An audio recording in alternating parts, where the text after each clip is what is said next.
वालेकुम वरहमतुल्लाहि वबरकातुहू। मोअज़्ज़िज़ हाज़रीन कराम, बुज़ुर्गान क़ौम और मिल्लत, मोअज़्ज़िज़ उलमाए कराम, मेरे ग़य्यूर नौजवान साथियों, मजलिस इत्तेहादुल मुस्लिमीन के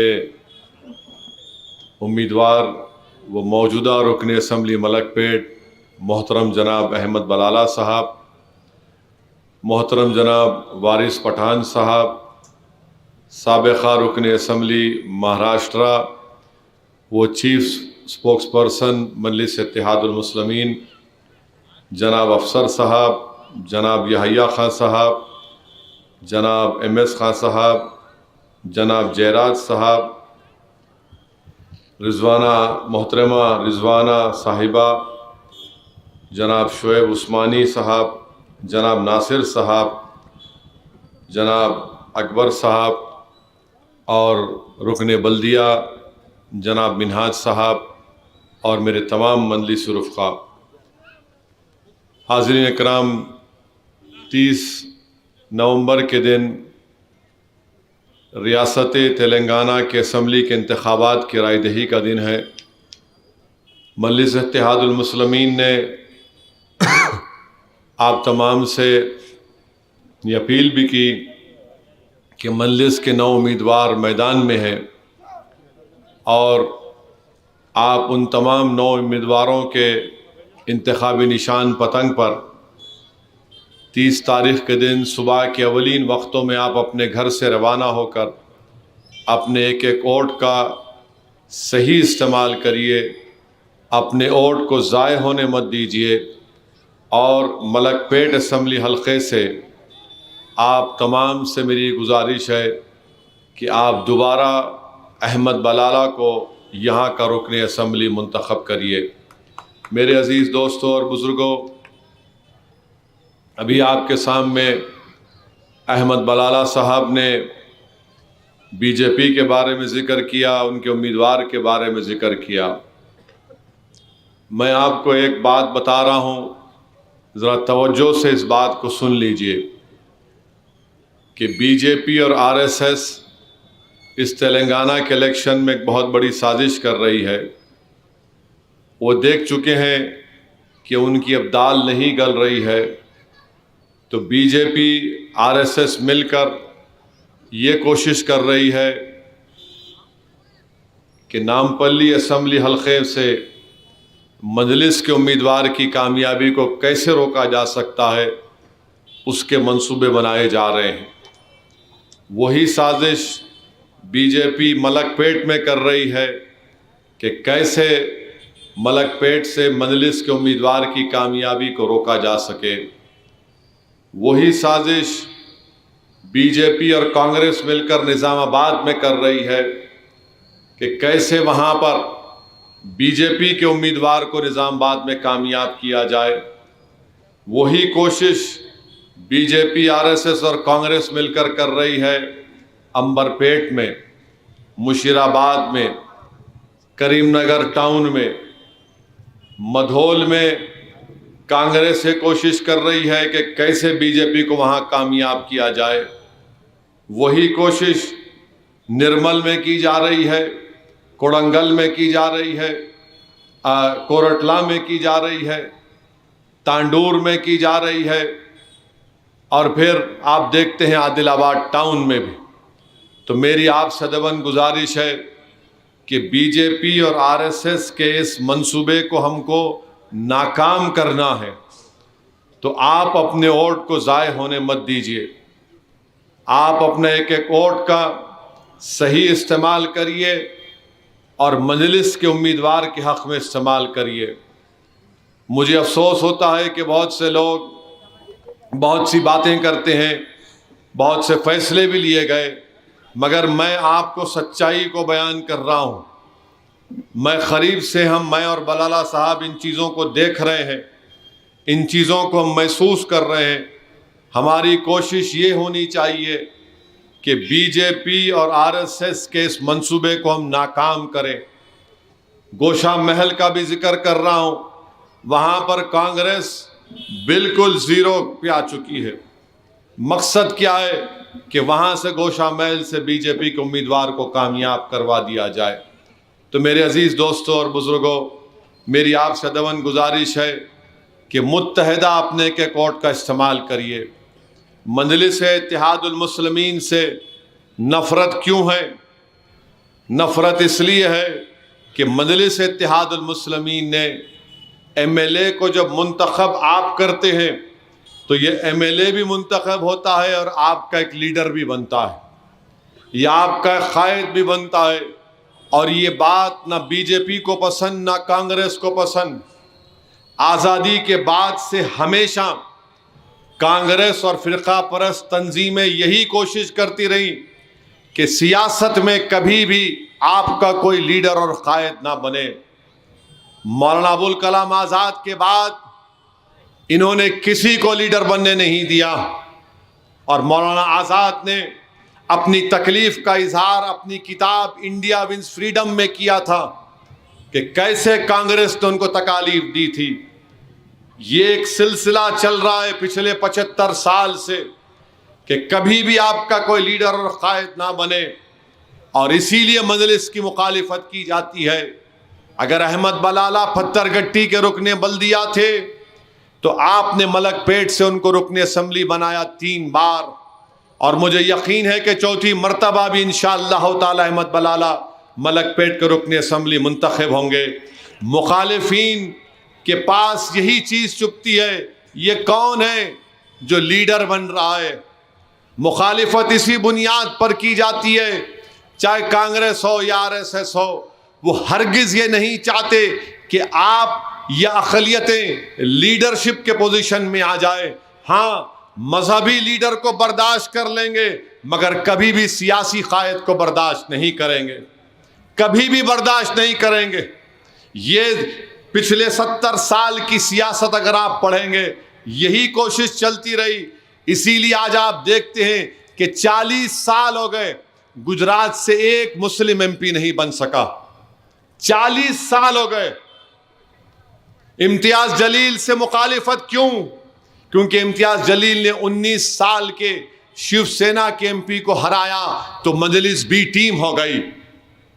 19 साल के मजलिस ने बिहार में जाकर 5 MLA जीते तो मजलिस वोट कटवा हो गई। महाराष्ट्र से मुफ्ती इस्माइल को जो दारुल देवबंद के आलिम दीन है वो MLA बने मजलिस के तो मजलिस खतरा हो गया उनके लिए। धूलिया से शाह साहब जीत गए तो बोले ये क्या हो रहा है, किस पर इल्जाम लगता जिना का, मुझ पर लगता है। जबकि हमने जिना के पैगाम को ठुकराया, हमने जिना के पैगाम को नहीं माना। हमारे बुजुर्गों ने 2 नेशन थ्योरी को हमने रिजेक्ट किया, कॉम्पोजिट कल्चर को हमने माना। इसीलिए मजलिस पर इल्जाम लगाए जाते हैं। मेरे अजीज दोस्तों और बुजुर्गों, ये लड़ाई MLA की भी है, ये लड़ाई लीडर को और मजबूत बनाने की लड़ाई है। ये लड़ाई हमारे मरकज़ सियासी को मजबूत बनाने की है। ये लड़ाई हमारी सियासी क़ियादत को मजबूत बनाने की लड़ाई है। क्योंकि याद रखो, अकबर बाग के चौरस्ते पर कानून नहीं बनता, तेलंगाना की असम्बली में आपके लिए कानून बनता है। अगर आप इस बात का नोटिस लेंगे तो मुझे यकीन है कि आप अपने वोट को ज़ाय नहीं होने देंगे। बताइए, आप दिल्ली से कांग्रेस के बड़े बड़े कायदीन आते हैं, कर्नाटका से आ रहे हैं, राहुल आए, उनकी बहन आई, कर्नाटका का CM आता है, मोदी आते हैं, अमित शाह आते हैं, योगी आते हैं। ऐसा लगता है कि हैदराबाद उतरते ही इनको नाम लेना पड़ता है मजलिस का, असदुद्दीन ओवैसी का। उतरते ही अब वो बाबा आए उत्तर प्रदेश से तो उनका तकिया कलाम है हैदराबाद का नाम बदल देंगे। बाबा, ये ख्वाब है तुम्हारा, कभी नहीं पूरा होगा इंशाअल्लाह ताला। हैदराबाद नाम था और सुबह क़यामत तक हैदराबादी नाम रहेगा इंशाअल्लाह ताला। अमित शाह बोलते रिजर्वेशन बंद कर देंगे। क्यों बंद करेंगे? बर्दाश्त नहीं करते कि एक गरीब मुसलमान का बच्चा, इस मुसलमान को नहीं, मुसलमानों में जो बैकवर्ड क्लासेस है उनको मिलता है, वो बच्चा डॉक्टर बन रहा है। ऑटो ड्राइवर की बेटी इंजीनियरिंग कर रही है, उसके बाद आरडीओ बन रही है, नर्स है, टीचर है, तो अमित शाह और मोदी बोलते नहीं, इनको हम ताकतवर होने नहीं देंगे, इनको कमजोर रखेंगे। कांग्रेस भी यही चाहती है कि कमजोर रखो इनको। कांग्रेस क्यों मुखालिफत करती है, बीजेपी क्यों मुखालिफत करती है? एक तो आपकी सियासी लीडरशिप ना बने और आप सिर्फ वोट देने वाले बन जाएं। आप एक एटीएम की मशीन है कि जब वोट इलेक्शन आता तो मारो पासवर्ड, और एटीएम का पासवर्ड क्या है? तुम्हारी जान खतरे में है, जिंदगी मौत का मामला है, मारो एटीएम में, और हम लोग दबा के वोट डालते हो उनको। एटीएम के पास जाकर बोलो कि फिर आरएसएस बीजेपी को रोकना है, मारो एटीएम में पासवर्ड, वोट लेके चले जाओ। मेरे भाई 2014 से जब से बीजेपी की हुकूमत बनी है, अगर 2 बार मोदी वजीर आजम बने तो इसका जिम्मेदार ये गांधी परिवार और कांग्रेस पार्टी है। तुम असदुद्दीन ओवैसी पर झूठे इल्जाम तो लगा सकते, मगर सच्चाई है कि तुम्हारी नाहेली, तुम्हारी सियासी ना तजुर्बेकारी की वजह से मोदी वजीर आजम बन गया। 500 सीट पर मुकाबला आप करते हैं, 45 और 55 आप जीतते हैं, और बेशर्मी की हद ही है कि जो जमात 3 पार्लियामेंट की सीट लड़ती है तुम उस पर इल्जाम लगाते। हैदराबाद हमने हराया बीजेपी को, औरंगाबाद मंजलिस ने हराया शिवसेना को, किशनगंज की सीट हम 3 लाख वोट लिए, 1 सीट जीती पूरे बिहार में गठबंधन, वो अख्तरुल ईमान मेरे एमएलए और सदर के सामने। इनकी नाअहली की वजह से बीजेपी जीतती है, और आज हमको आकर उंगली दिखाते हैं। अरे बताओ, मोदी के वजीर आजम बनने से किसका इनकाउंटर हो रहा है? किसकी बेटियों के सर पे से हिजाब खींचा जा रहा है? किसके घर पर बुलडोजर चलाया जा रहा है? किसके बच्चों को जेल में डाला जा रहा है? किस बुजुर्गों की दाढ़ियों को खींचा जा रहा है? किसको ट्रेन में नाम पूछकर गोलियां मारी जा रही है? बताओ, क्या राहुल गांधी का घर टूटाओ? क्या ये कांग्रेस के कायदीन को गोलियां मारी गई? क्या इनकी बेटियों के सर से हिजाब खींचा गया? नहीं, मेरा वजूद खतरे में आ गया इन लोगों की नाअहली की वजह से। मेरे भाई, ये क़यादत है आपकी यहां पर। मैं आज नहीं हूं, कल मर जाऊंगा, आप भी नहीं रहेंगे, मगर जमात तो रहेगी ना। ये जमात के दुश्मन है, ये इत्तेहाद के दुश्मन है, ये तुम्हारे सियासी शऊर के दुश्मन है, ये तुम्हारी सियासी दूरंदेशी के दुश्मन है।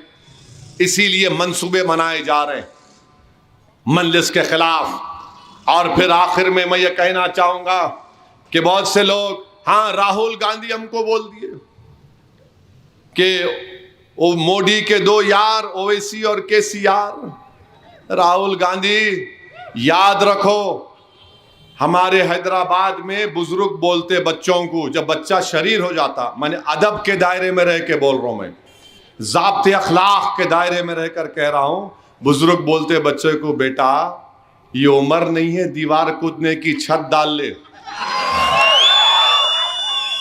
देखो पूरे बुजुर्ग मुस्कुरा रहे, समझ गए उन्होंने मैं क्या बोल रहा हूं। तुम 50+ हो गए, ये यार यार की बात मत करो, अकेले मत गुजारो। अकेलापन इंसान को बहुत बुरे ख्यालात लेके आता। आप हमको बोल रहे राहुल तुम्हारे 2 प्यार, एक इटली एक मोदी। इटली क्योंकि आपकी वालदा वहां से आई, और मोदी, राहुल गांधी मोदी की ताकत है, जहां इन्हों जाते उनको जिता के आते, मगर इन्हों शेरवानी की तरफ देखते। और फिर कांग्रेस पार्टी बहुत वादे कर रही, मामू भी कर रहे। कांग्रेस पार्टी बोल रही हम 500 में देते सिलेंडर, मामू बोल रहे 400 में देता हूं। कांग्रेस पार्टी बोल रही हम 2500 देते औरतों के अकाउंट में, मामू बोल रहे 5 साल में 5000 कर देता हूं मैं। कांग्रेस बोल रही हम उतने लोगों को इंश्योरेंस करते, मामू बोल रहे जिसका ने व्हाइट कार्ड है उसको इंश्योरेंस। तो मेरे को अकबर साहब की एक तकरीर याद आई। असेंबली में अकबर साहब तकरीर करके बोले कि दो बड़े बड़े फेंकने वाले थे, तो दोनों बैठ के एक बोला उसमें से मेरे बाबा के पास इतनी जमीन है, घोड़े पे निकल गए ना बाबा, तो खाली बाबा घोड़े पे से वो फेंकते फर्टिलाइजर, ऐसा फेंकते फेंकते फेंकते फेंकते चले आते, 3-4 दिन के बाद आया तो फसल खड़ी हो जाती। उन्हें सर को हाथ लगा के बोला ये क्या है रे भाई? तूने वो उन्हें सोचा अब मैं क्या बोलूं? तूने बोला मैं अकबर साहब के घर पे खड़े, अकबर साहब बोलते यहाँ है, अकबर साहब के घर पे खड़े रह के बंबू लेता हूं मैं, और बंबू लेके अंबरपेट से तारे को खींच के अकबर साहब घर पे ला लेता हूं। कई को नहीं, हमारे बाबा का मूड ऑफ था। तो तूने पूछा वो जो बंबू कहां रखते हो? बोला तेरे बाप की जमीन में। तो ये है, ये फेकम फाकी हो रही है। गारंटी क्या है? गारंटी तुम्हारा इत्तेहाद है, गारंटी क्या है? तुम्हारी सियासी ताकत है, गारंटी क्या है? तुम्हारी क़यादत है, गारंटी तुम्हारी आवाज है, गारंटी क्या है? तुम्हारी दीनी हमियत है। ये गारंटी है। ये सब काम में आने वाली नहीं है। आपके नुमाइंदों को कामयाब करिए, मजलिस के लिए दुआ करिए। इस असेंबली इलेक्शन में मजलिस के 7 MLA जीते और जुबली हिल्स राजनगर से कामयाबी मिले। बहुत बहुत शुक्रिया। अस्सलाम वालेकुम।